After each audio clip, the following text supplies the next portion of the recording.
Yeah, so just to start us off, before I give a short introduction of myself and what we're going to do for the next hour and a half, do we have anyone on the call from Scotland at all? So give us a wee wave if you're from Scotland.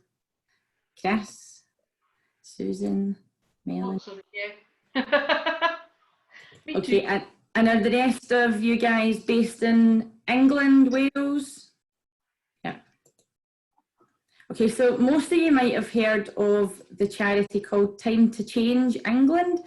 So we are similar to Time to Change in that our focus is around ending mental health stigma and discrimination. So I'm the Northern Ireland, love it. Okay, thanks, Antoinette.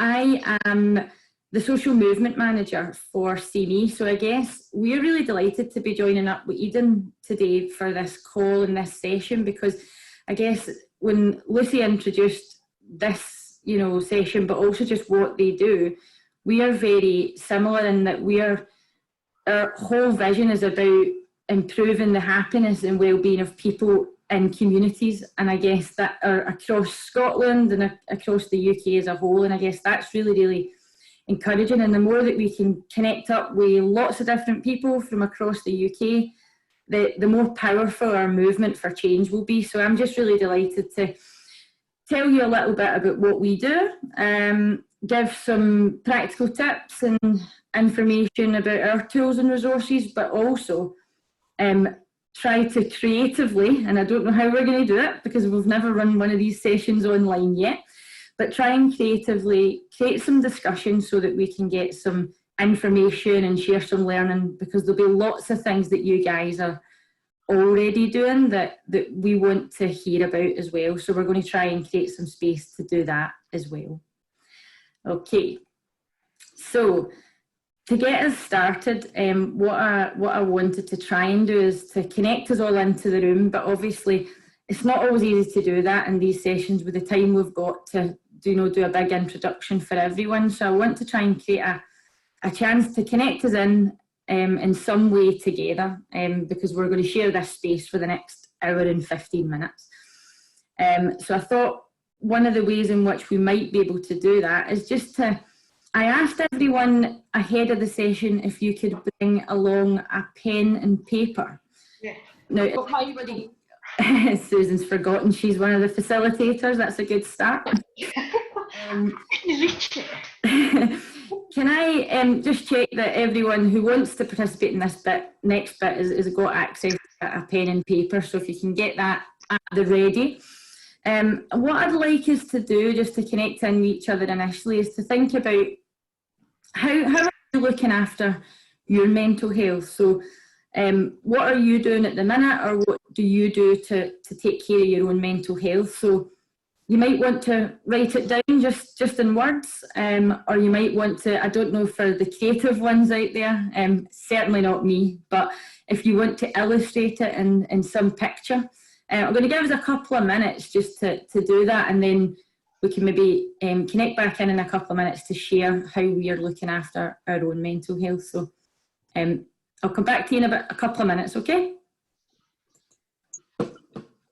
Well, thank you so much, everyone. It's really nice just to connect in that way, and I think that sharing how we look after ourselves is a really nice way of connecting with other people when we might not know each other, because we're from right across the UK here. But I think it's a really useful way to say that, we all have mental health, and we're all doing things that, and maybe more so now than ever before, is we're making a real effort to take care of that. And I think that has to continue. We have to keep that message going, because looking after our mental health now and going forward is as important as ever. So I think that the more that we can share that with each other within this setting, but also just share it wider, it can be a really good conversation starter.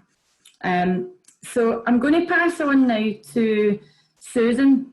As I said, Susan's one of our volunteers, and she's going to tell us a little bit about the importance of why we have programmes specifically set up to tackle stigma and discrimination around mental health. So we're not necessarily supporting people directly with any mental health problems.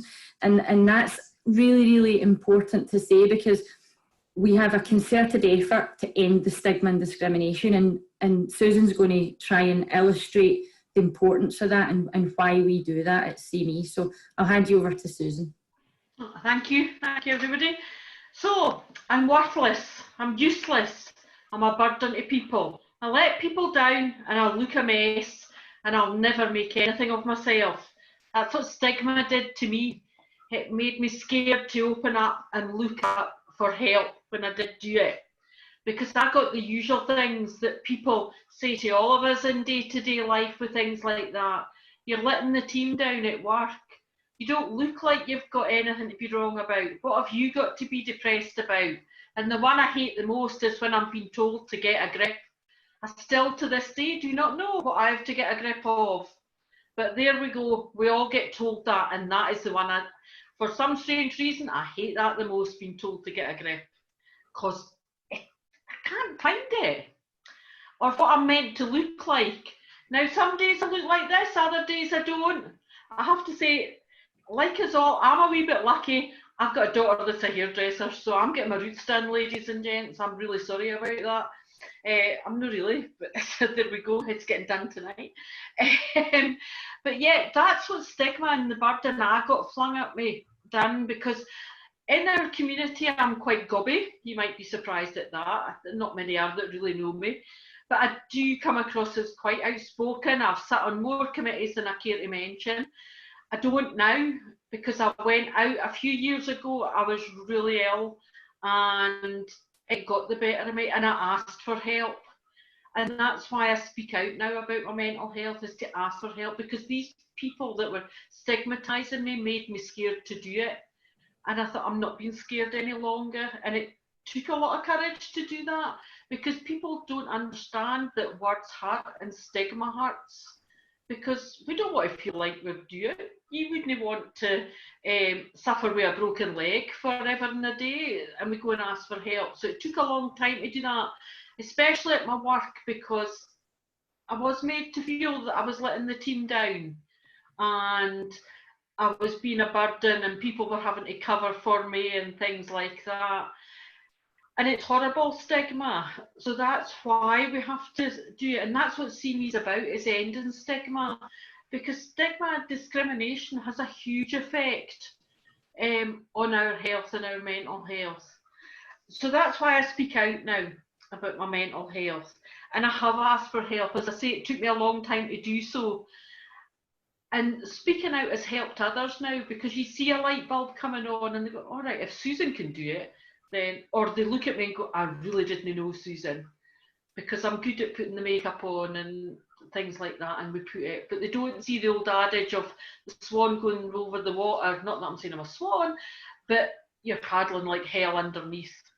So yeah, so that's why we're in here today, and hopefully we get the word out that you've got to help people sort of not feeling like this, especially in this time and day. So I do ask for help now, and I have to say I've got the best friends and family ever, because by did they step up to the mark for me to help me. So it has made a difference. So that's why I'm hoping we're all here today to help us learn how to end stigma and share ideas how we've maybe did it in our community.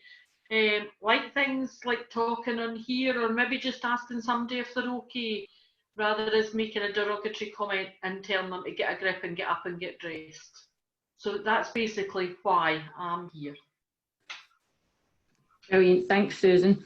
I think that the way that you illustrate that's so important, and I guess that one of the things to mention off the back of that is that idea of normalising the conversation around mental health, doing really, really simple things, asking people if they're okay, and speaking about our own experiences, so how we look after our own mental health, like we've just done, can make such a difference to create that culture where we can normalise that conversation and people can feel okay to just say, yeah, I need a bit of help actually. And I guess that's we have a whole host of different ways in which we aim to do that, but also I'm really, really interested to see how we can hear a bit about what you guys have been doing. Before we move on to the next bit, Susan mentioned about friends and family, and we know that friends and family are probably most people's only source of support at the minute in terms of the people that they live with. But we done a poll recently, just at the end of last year, and it told us that people can find it most difficult to talk to friends and family.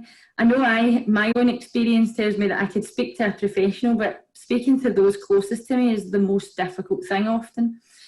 And it's because of the stigma and discrimination and the personal aspect to that. So I think we need to make a real effort to find ways of how we normalise the conversation around mental health. We don't have to be experts to show kindness, to show empathy, and to listen to each other. And I guess that's one of the key messages that we're trying to get across today. Who's been doing quizzes? Who's been doing lots of quizzes during lockdown? Why is it that quizzes seem to be the favourite thing in lockdown? So I thought I would just follow suit with that.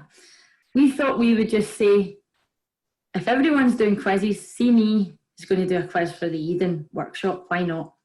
So, and it's a really useful way to give that education approach to mental health and challenge the misconceptions, because that's one of the ways that we reduce stigma, is by giving new information and educating people about the misconceptions that we hold. So we're going to do a wee quiz. Now, I'm going to try and share my screen. This is all new for me as well. I'm not a major technology fan, but I'm going to try. So what I'd like you to do, you've got your pen and papers at the ready. If you can, while I'm getting my screen ready, if you can, each of the questions are going to have an answer, an A, B, a C, or a D. If you can maybe write on your bit of paper A, B, C and D, because I'd like to get some interaction between us about what the answers to each of these questions are. So while you guys are doing that, I'll attempt to share my screen.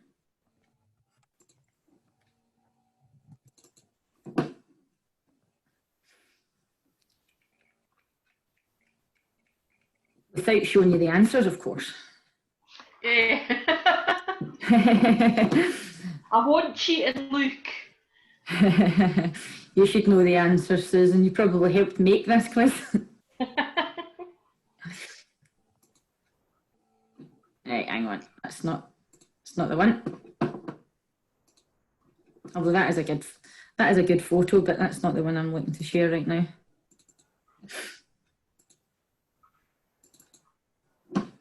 Slideshow from current slides. Oh, it's just not liking that. Just need to go back. Nearly showed you the answers there. Did you see that? Everybody ready to go? Quiz time. I wish I had some music. My colleague done us a quiz last Friday, and he was like a DJ. He had this music pumping in the background. I'm not going to do that to you guys. Okay, so the first question might be the easiest question. I'm not sure. So the first question, let's get some interaction around that and around this. So the A, B, or C. How many people have mental health? So is it A, 1 in 4? B, 1 in 3, or C, 1 in 1? So A, B, or C. Couple of minutes, well, a second to think about it, and then let's all show each other our answers.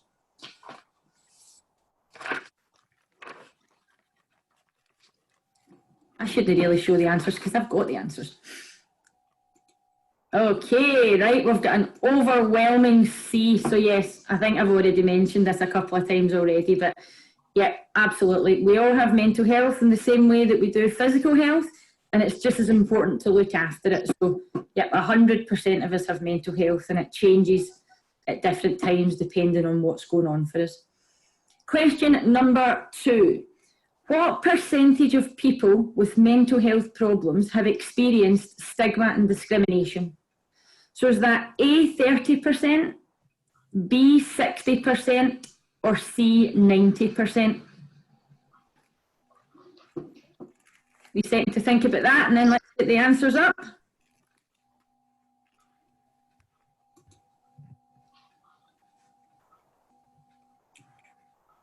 Oh, a good mix this time. This is what I like. Okay, dokie. So the answer, in fact, based on a survey we done in 2018, was 90%. So that's C.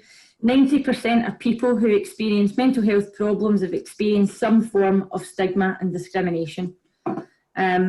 So this can limit people from getting jobs, from interacting with friends and family, from connecting with their communities and getting involved with things that can help them. So we really must do more, and that was only last year that this survey was done. So we must do more to make sure that people feel included in their communities and beyond. Question number 3. What percentage of Scots have witnessed people being treated unfairly because of their mental health? So what percentage of people told us that they've seen or witnessed someone being treated unfairly due to their mental health? Was that A, 48, B, 56, or C, 69?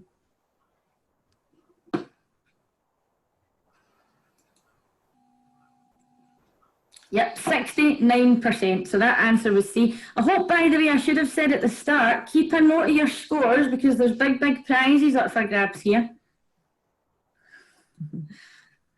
So yeah, 69%. So the same survey, 2018, told us that 69% of people have witnessed someone being treated unfairly. So again, stark figures, given that we know that our awareness around mental health is increasing and we are talking about mental health more, but we've still got a job to do to make sure that people who have mental health problems are treated fairly.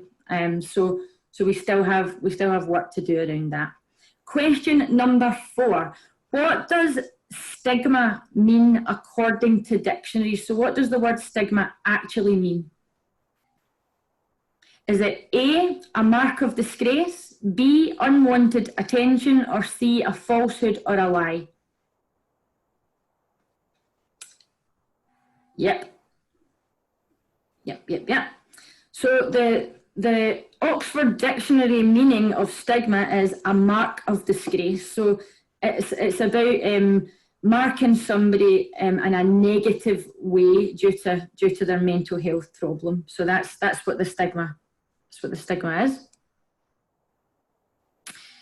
Okay, 3 more questions left. So I hope you're totting up your scores as you're going along. And I'm trusting you guys to tot up your own scores, of course, because I don't, I can't see everyone. So I'm really trusting you guys to make sure you're being fair about the scores. Question number 5. Which of the following contributes to stigma? So A, dressing up as a patient from a lunatic asylum at Halloween. B, saying someone who likes to keep their home very tidy is a bit OCD. C, a headline in a newspaper calling someone who's committed a crime a psycho. Or D, all of the above.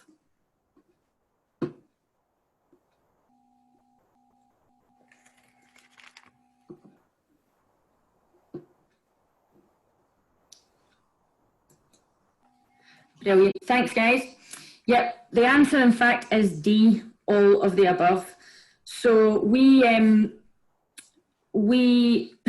each one of these things, so A, B, and C, all reinforce stigma. So they all go away to reinforcing the negative attitudes and assumptions surrounding mental health that really prevent people from talking openly and seeking help, like Susan was describing earlier.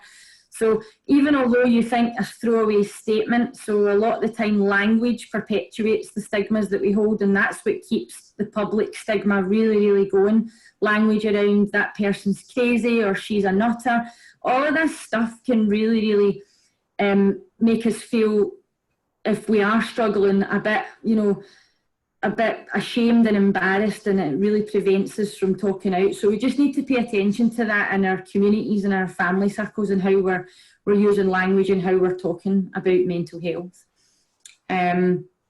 Okay, second last question. Question number 6. What percentage of people would be willing to speak to a family member about their mental health? Is it A, 30%, B, 42%, or C, 53%?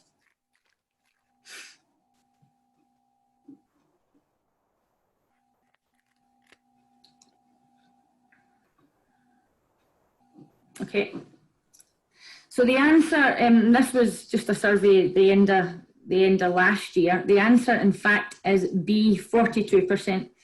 So as I mentioned earlier, it's not as low as some of you have guessed. It's not 30%, but still only 42% of us are willing to talk to those most, closest to us about how we're feeling. That's in particular in this time really worrying. So I think we've got a way to go to encourage families to open up these conversations about how we're feeling and how we're doing.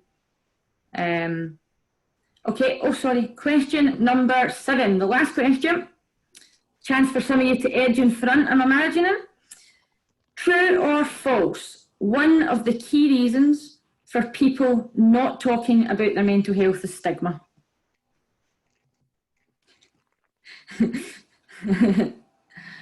Yeah, I was hoping most people would get that one. So yeah, absolutely. One of the main reasons why people don't talk openly, don't seek help, is because of that fear of embarrassment and judgment and fear of being discriminated against. Thank you very much for participating, everyone. Do we have the scores on the doors? Did anyone get 7 out of 7? Anyone get 7 out of 7? No. Did anyone get 6 out of 7? Oh, wow. We've got quite a few. Okay. Listen, everyone, let's give ourselves a round of applause anyway, because it's about participating. Fantastic. Well done, everyone. So that little quiz that we just shared there, it was a way to introduce one of our tools and resource packs. So we have a resource pack called Communities Can. It's got a whole host of different exercises, fun activities, ways in which we can engage with friends, family, groups, workplaces, in order to try and find ways just to start the conversation, to educate people around what mental health is and what mental health isn't. So there's lots of, and one of the things in this resource pack is this quiz. So we are going to share through, Lucy, I'm going to share with you our resource pack and my contact details and lots of different other things that we've got via our website. So I'm hoping that you can connect in with that, and also be really open to hearing from any of you after this in terms of how you might want to use the resources, or hints and tips of how to do it. And I'll probably pass you over to Bridget in that way, because not right now, Bridget, don't worry. But Bridget's done lots of things like using this type of thing. Drop me in it, why don't you, Toni? I told you, you snuck in here, you're going to get... No, I'm not going to ask you to do it now, but what I'm saying is passing you on to people like Bridget, who've done a lot of things in our own community around using this type of approach to bring people together and normalise the mental health. I think that, you've done a lot, so you could offer people some really, really good... No, I'm always happy to do that. Thank you, Bridget. Okay, so... what we're going to do now, I'm just going back to my agenda to try and keep myself right here. What I was hoping to do now, so through that quiz, we were able to share some facts and some of our key messages around what we do and how we do it. I'm going to take a very short time now for those of you who might be interested in hearing a little bit about what CME does and our approach and the evidence base that we use and some of the tools and resources. I'm going to share 2 or 3 slides and tell you very briefly, and then we're going to go into some group discussions. I'm going to share these slides afterwards. I could talk for, and Bridget and Susan will tell you, I could talk for hours. Yeah. Hours about this stuff, but I'm going to give a short information given that at this point in time. So for those of you who are sick, fed up listening to me already, go to the toilet at this point. And then we're going to move into a bit of a group discussion. But as I say, I'm going to share the slides, and I'm going to share some. If anyone wants to know more about the approaches and the evidence base and more about what we do, then I'm really, really happy to hear from you, and I can share more after this as well. But I'm going to give some bits of information just now. And during this, I'm going to call on Susan and Bridget, if you're up for it, just to give some examples to illustrate, you know, what we do in action, if that's okay, guys? Yeah, it's fine. Yeah. And anyway, it'll be better because it means that people don't have to listen to me for the next 5-10 minutes, just me. So we feeling okay about that then, folks? So if I can just crack into sharing a few slides, yeah? So I thought it was worth, what we would normally do in a workshop like this was to try and draw out the types of stigma, because when we recognise what stigma and discrimination is and where it lies and how it forms, we can better understand it and we can better challenge it. So we've not got time to go into a big discussion about that, but I'm just going to start to touch on the types of stigma so that we can really start to understand where it is and how it manifests itself, so that we can better challenge it.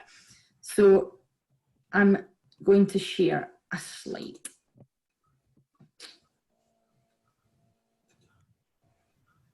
Bear with me, sorry folks, I'm trying my best here. You're doing well, Toni. Yeah, I was going to say the same. You're doing very well. It's the first time using this. You're great. From current slide. Okay.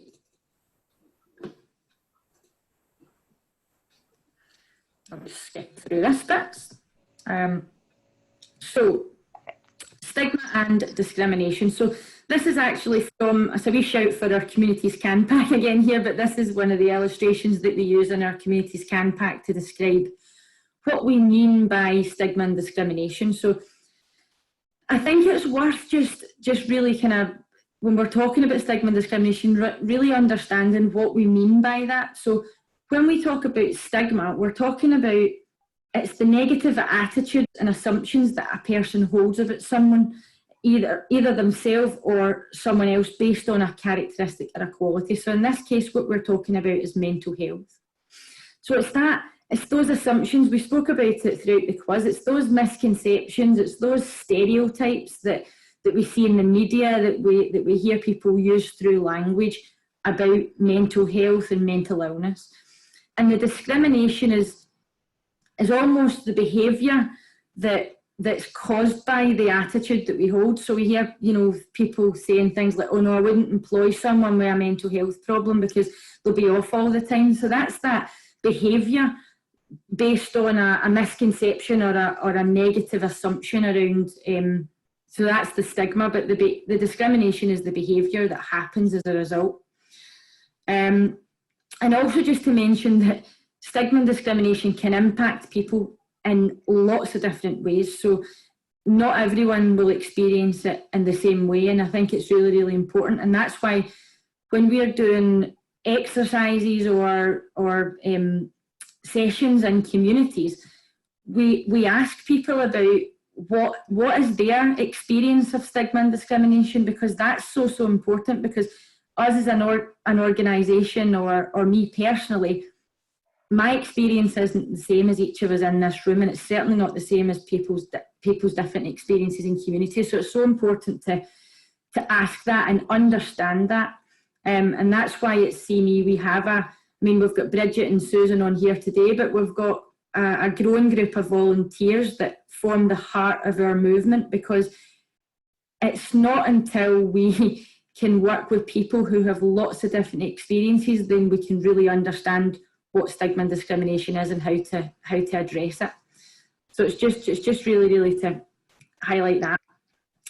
So I said I would share with you what we mean by the different types of stigma, because it's not only, until we understand that, we can't understand where it sits and how we can tackle it.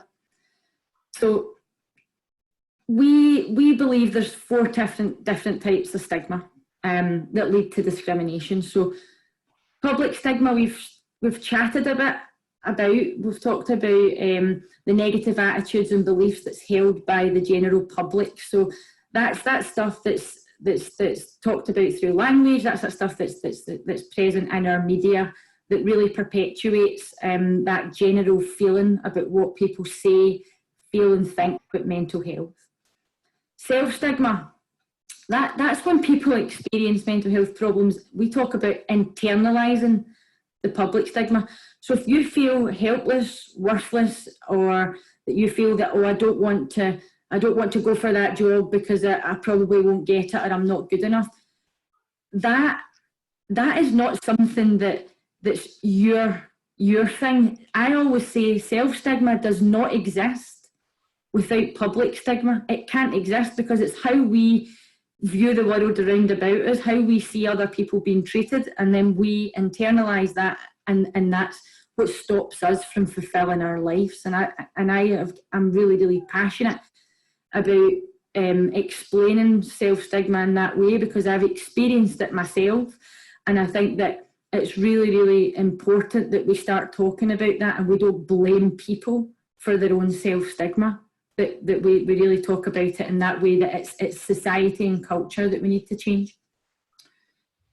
Stigma by association, we talk about, that's exactly in the way in which it's described. That's about when we are stigmatised because of someone connected to us has a mental health problem, so a family member or a friend, and we experience stigma as a result. So, you know, if your partner experiences mental health problems and people stigmatise you because of that, that's what we mean by stigma by association. And that's a really, really important one to draw out as well. And structural stigma. Structural stigma is the real one that CME's really trying to target through our targeted focused work. This is the hardest to shift because it's written in policies and procedures, and it's sitting within structures, and it restricts the rights of people and the opportunities of people with mental health problems. So that's that idea where you know, people aren't afforded the same opportunities of people because of a mental health problem, and that is so hard to shift, and we have to be so targeted. So is there mental health first aiders in the same way that there are physical, you know, first aiders? No, there's not, and we would argue that actually that's something that's really fundamental and should be across the board. So that's the four different types of stigma. And because of that, because of the complexity of the different ways and forms stigma takes, our programme has to be set up in a really targeted way to tackle stigma at all different levels. So we have kind of 4 key areas of work, and this is based out of the findings and evidence that people experience the most stigma and discrimination in these 4 areas. So in their own communities, in health and social care settings, in workplaces, and in within education and young people. We know that these are the places where we need to do some targeted and real focused work. So we have work streams that do that. So we have specific tools and resources targeted at these areas. And it's all based around a foundation of a growing social movement.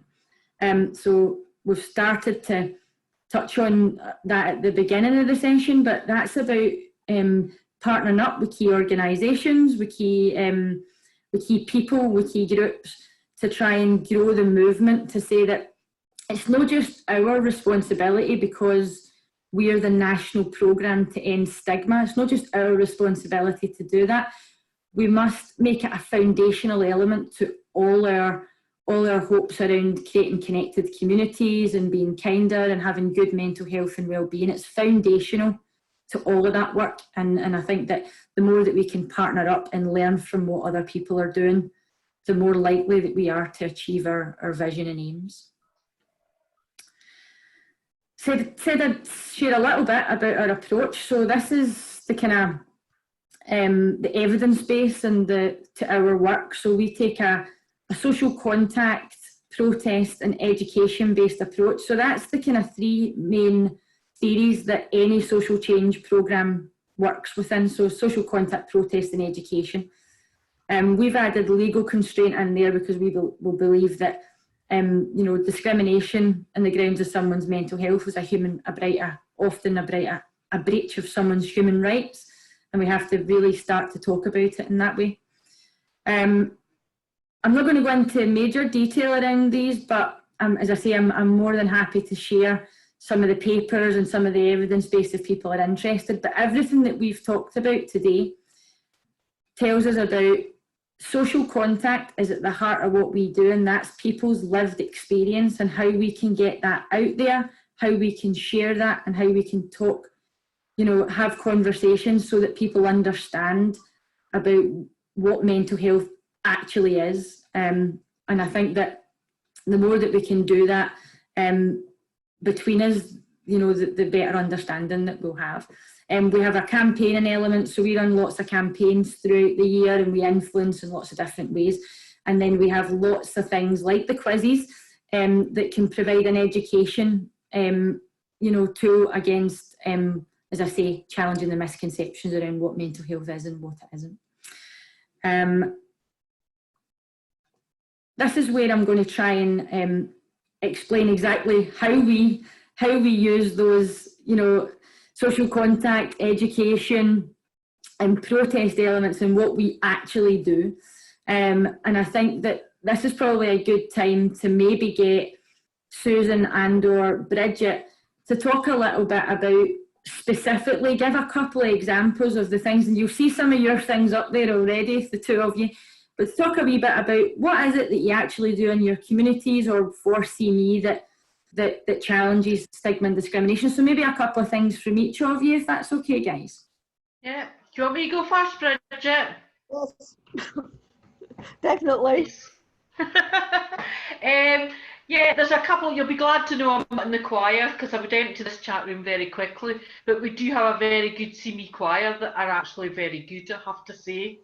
I do the shared experience. I talk out a lot about my mental health in that and challenge people's perception of stigma and that. I have been brave a few times and heard somebody say, oh, look at them, they're just playing the discrimination card, they've got depression. I went, what, like me? Oh, no, like you, Susan. You're not like that. I says, but I've got depression. Is that what you say about me behind my back? So it is getting the bravery to do things like that, and I'm getting better at it. But I do share my experiences quite vocally. When I come to things like this, I do a lot with the workplace movement, and I spoke a lot about mental health in the workplace because that's where a lot of minds has come from, stress and work-related stress. And I talk about that and talk about small adjustments. We all hear about reasonable adjustments in the workplace and how companies panic and think it's going to cost them a lot of money. And one thing that I have is, you know, and I'm not decrying anybody that needs a decent chair or anything like that, or a desk or something specialised to use, but there's reasonable adjustments you can make for mental health. And one of mine is I have SAD, I get it obviously in the winter, been better the last few years, but my reasonable adjustment was I sit at a window at work. Now it costs work nothing to let me sit at a window, but that makes all the difference to me, is getting as much daylight as I can, and that didn't cost anything. So, you know, I talk out a bit about that. One thing, like Toni was speaking about, the mental health first aiders, I'm very strong that we should have that. I think they think that people that do mental health first aiding have to be a psychiatrist or something like that. Well, I'm sorry, a normal first aider is not a consultant or a surgeon. They are there to help, comfort, signpost and get the person the help they need, which is what a mental health first aiders do. We're not there to give them a diagnosis or anything like that. We're there to say, are you okay? And sit and listen to them. I don't have all the answers. I've just got my story and it doesn't have all the answers. I still learn things. So I do things like that. And my work hates, well, don't hates, they get frustrated, shall we say, when I come to things, we see me and come and listen to other people's ideas, because I go back to work and go, why aren't we doing this? And you can see HR going, oh, here she goes again. But never mind, we now have a healthy living group. And during the pandemic, we're all working from home, 103 of us. We've been sending out something every week about mental health. And we've started now a buddy system at work if somebody's struggling at home. that they can message in one of us if they just want a 5-minute chat away from the computer. The other thing that I've started looking at, and I had a discussion just before we all went into lockdown, which is typical, is health and safety in the workplace and getting mental health more included in it. If you fall off a chair, there's a big mental health inquiry, or if you trip or something like that. But if you go off with work-related stress, that is a work-related issue. And I really want to see that more in mental health in the health and safety. So that's what I'm looking at, and I'll continue to speak out. They're stuck with me at see me for a wee while, so so that, yeah, that's me. That's what I help in, and one of Bridget's is on that list, so I'll hand over to her and she can tell you about it because it's very good, Bridget. Thank you. Yeah, this is Don't Judge Your Book by its cover. Books are kind of my thing, which I use to support my own mental health, and because I just basically love them anyway. So ideally I hold events in bookshops and showcase various books, which either like as a form of escapism, just to get out of your own head, or even there's loads of books, fiction, which deal with mental health in a manageable way. I think my favorite one is A Spot of Bother, which deals with a man's depression, and it showcases how you come to terms with accepting your own mental health when you've not really understood anything about it initially, and gradually his family get to understand about it. And it's just an amazing book for explaining, and it just makes it so accessible.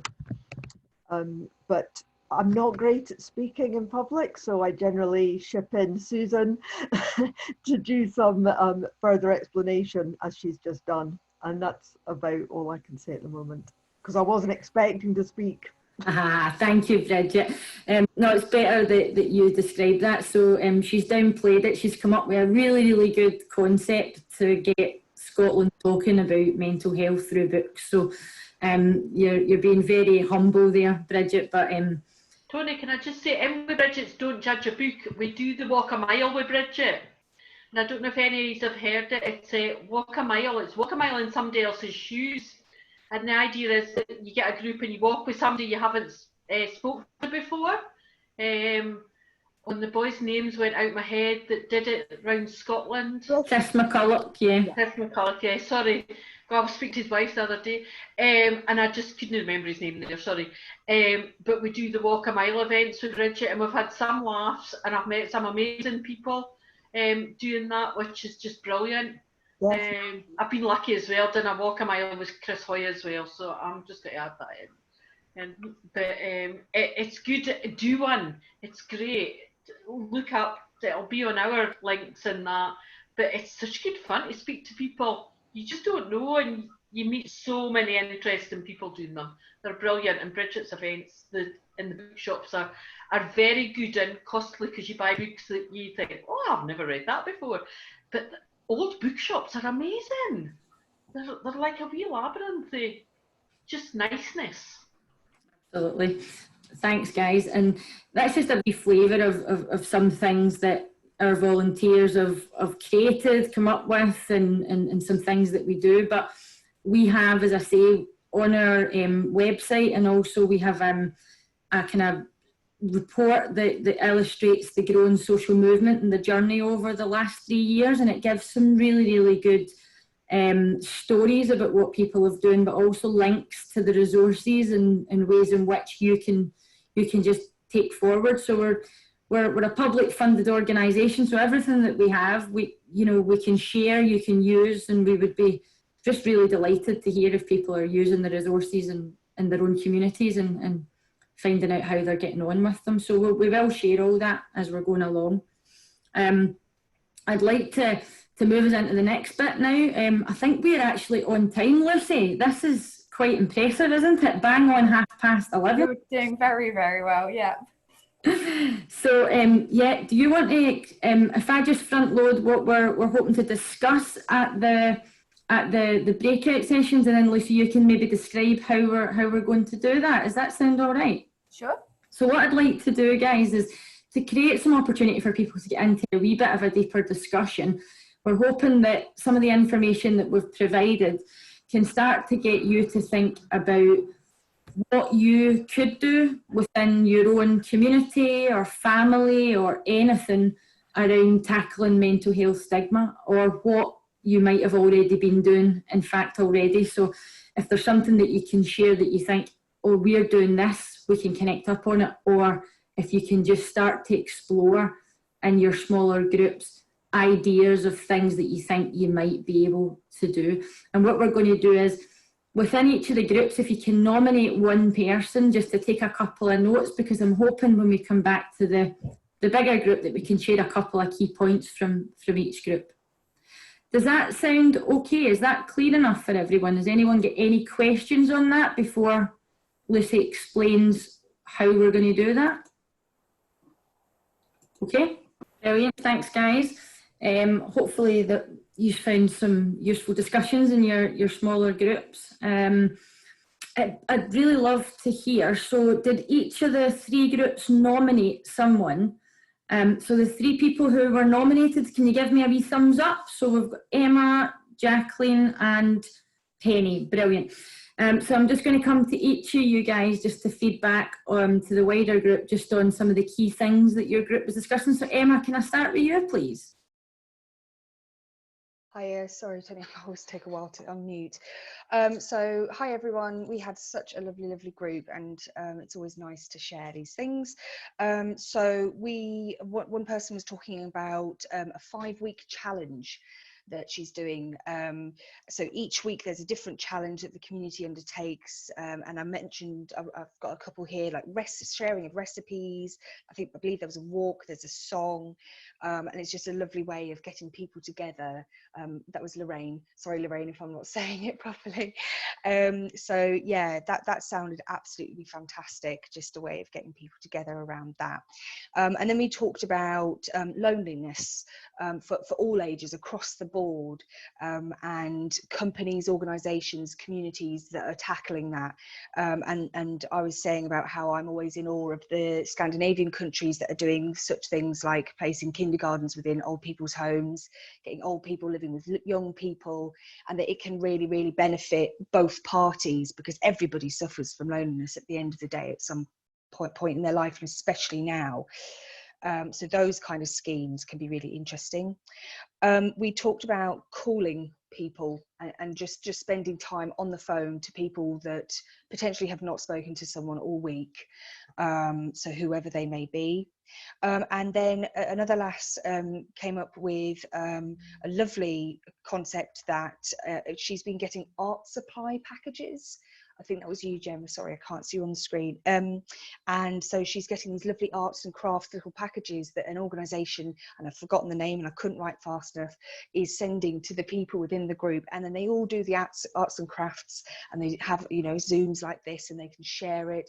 And it just creates this lovely community. And as we all know, the arts has got such beautiful implications for mental health. So she was saying that it's keeping them connected and creative at this time. And then we were just generally discussing our own kind of journeys, and what we find really helpful for our own mental health. We were talking about education being a big thing, and we were talking about stigma, etc. So I think that was everything, but please pipe up, guys, if I missed something. Thank you so much, Emma. You've done well to, I think, feedback all your group's key points. Just want to pick up on a couple of things before I pass on to Jacqueline and Penny to feedback. When you mentioned the arts, we partner up with the Scottish Mental Health Arts Festival, which is running at the minute. And there's lots of really interesting stuff online to check out in terms of what people are doing to tackle stigma, but just to help mental health more generally in using the arts. So you might be interested to connect up with that. And also, I'm so glad you mentioned about calling people. One of the key messages that we always say is just, we all know someone who you might be worried about, that you might think might just want a bit of a chat, reach out after this session, reach out and just give someone a call and say, hi, how are you doing? You all right? And that is a movement for change, and that's the simple things that we are talking about that each of us just can go away and do today, because each one of us know it. We all know somebody, or we all know someone who might just appreciate a wee call or a wee funny video or an online dance class, which I have roped my mother into on Saturday morning.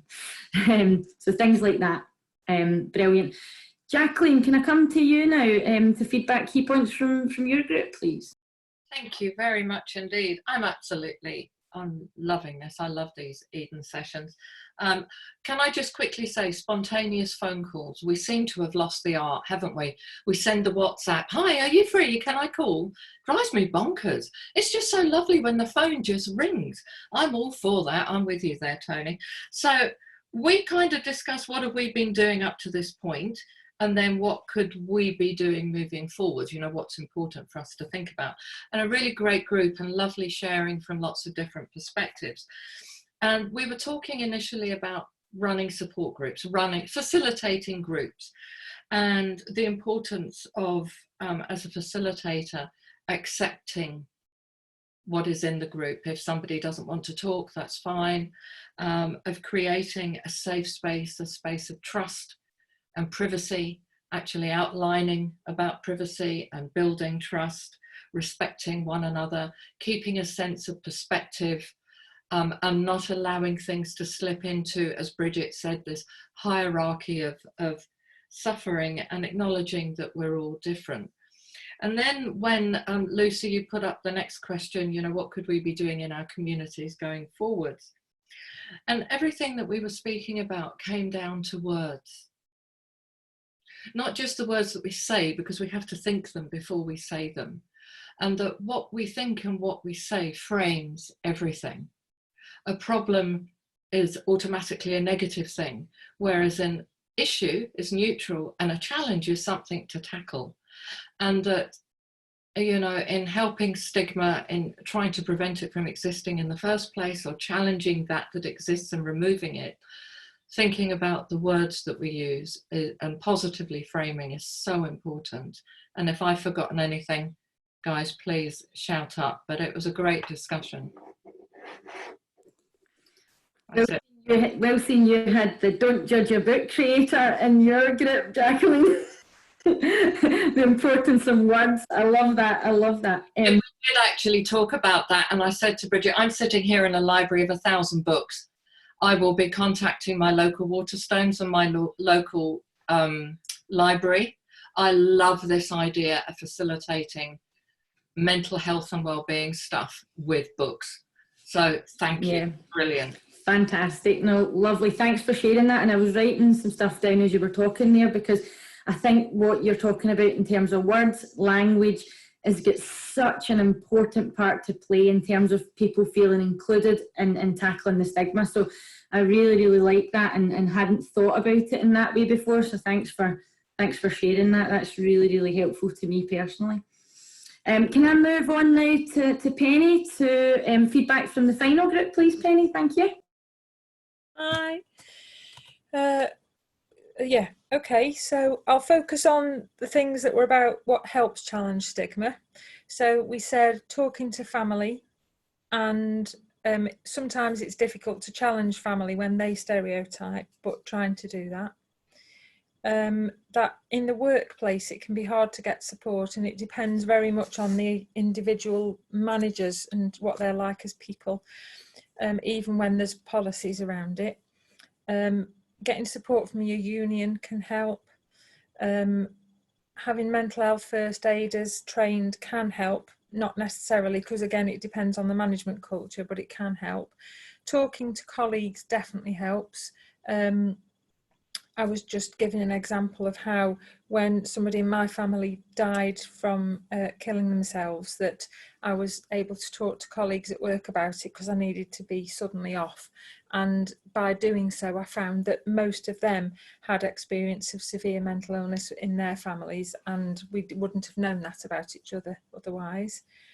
And then there was also an example I shared about a group I used to work with called the Media Action Group for Mental Health some years ago, that was set up by people with lived experience, and they used to keep an eye on the press and challenge stereotypical media stories and write realistic stories, and hold big positive public event once a year, including a conference. So it was all about, you know, really taking very positive action to break down those stereotypes and negative messages, mostly by talking to people, but also by this, by writing.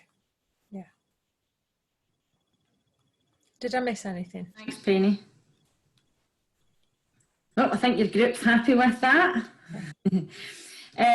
So we are looking to finish up in the next few minutes, but I just wanted to draw on a couple of things, and then I'm going to pass over to Susan to give us some final thoughts before we all leave. A couple of things. Each of the groups, there was a common theme in each of the things that everyone fed back. So the first group spoke about the importance of calling somebody and that kind of, you know, informal asking, are you okay? The second group spoke about the importance of words and how we use words and how they can help. And the third group spoke about talking to colleagues and talking to family and friends. There's a common theme there. It's about conversations.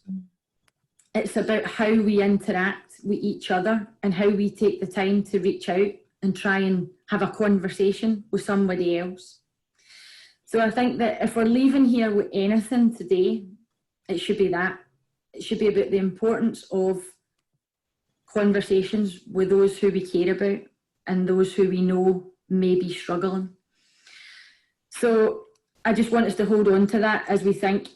I'm going to pass over to Susan, but before I do that, I want to remind myself that before we leave here, I'd like us, if possible, so I think there is going to be an evaluation. I'd love for you to give us some feedback on this. And also, before you leave, if you've got time, to pop something in the chat, something that you are going to do as a result of this event. So if you're going to be doing something like calling a friend or running an event or something, it'd be great for me just to hear some of that and feed that back to some of my colleagues as well. So if you can remember and do that for me, I'd really appreciate it. But yeah, that's enough from me, and I'm going to pass over to Susan, who's going to give us some final thoughts. Thank you, guys. Yeah, just to say thank you all. I've really enjoyed this chat with everybody today. It's been really interesting. What I have seen and how I'm going to finish it as well is just during this pandemic, I've found a smile goes a long way, even to a stranger, because we're all in this together and we'll all come out of it, hopefully the better of it. I think there'll be a new normal now. Ask if somebody's okay. Even ask again. They might the first thing I'm fine, because we've all said that, I'm fine. When really all you want to go is, well, actually, I have been brave once and said to a manager, what do you want to hear, the truth or just I'm fine? It took them aback, but we got there and we've told them the truth, so it helped me. And saying thank you also at this time goes a long way to everybody. Somebody maybe holding the door, not running you over with a trolley at the moment, or even just that member of staff that's a service provider, whether it's in a shop, a hospital, your bin men, and those very hard works that are coming to my house and now the Amazon driver. So just a wee thank you. I'm thinking I should be leaving them some of my biscuits that I've been baking. I feel as though he needs a bit of sustenance for the amount of parcels they're doing.